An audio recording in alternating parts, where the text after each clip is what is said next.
Hello guys, તો આજે આપણે બનાવશું બ્યુટીફુલ વોલ ડેકોર જે તમારી વોલને એકદમ બ્યુટીફુલ દેખાડશે. તો ચાલો જોઈએ એની પ્રોસેસ.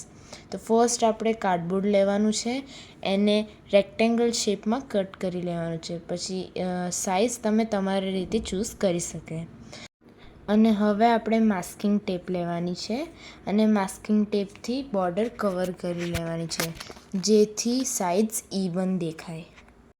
અને માસ્કિંગ ટેપ લગાઈ જાય પછી આપણે એના પર કલર કરવાનું છે. તો કલર કરવા માટે મેં સ્કેલથી પહેલાં માર્ક કર્યું છે, 3 પાર્ટમાં ડિવાઈડ કરી લીધું છે મેં એને. તો પછી મેં જ્યાં માર્ક કર્યું હતું ત્યાં લાઈન બનાવી લીધી છે. તો હવે આપણે કલર કરશું. મેં બ્લુ કલર કર્યો છે. તમે તમારા રીતે જે તમને કલર ગમે તે 3 કલર તમે ચૂઝ કરીને કરી શકે. તો અહીંયા મેં ફર્સ્ટ કલર બ્લુ લીધો છે અને નાવ સેકન્ડ કલર મેં લીધો છે પિંક, જે મેં નીચેની સાઈડ કર્યો છે. સો નીચેની સાઈડ મેં પિંક કર્યો છે. આ મારા 3 કલર, મેં આમાં મારા 3 ફેવરેટ કલર લીધા છે. તમારે તમારા જે ફેવરેટ કલર્સ હોય તમે ચૂઝ કરી શકે. અને હવે મેં વચ્ચે બ્લેક કલર લીધો છે, જે મેં મિડલ પાર્ટમાં કર્યો છે. અને બ્લેક કલર મારો ફેવરેટ છે એટલે મેં બ્લેક કલર લીધો. તમે બી તમારો જેવી રીતના બ્લુ, ગ્રીન, ઓરેન્જ તમારો જે ફેવરેટ કલર હોય તમે લઈ શકે.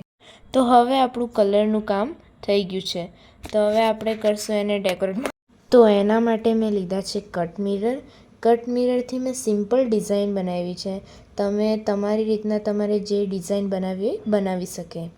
તો હવે મેં 3 અલગ અલગ કલરના ફૂમતા બનાવ્યા છે ઊનથી, જેને મેં કાર્ડબોર્ડના નીચેના પાર્ટ પર લગાવ્યા છે.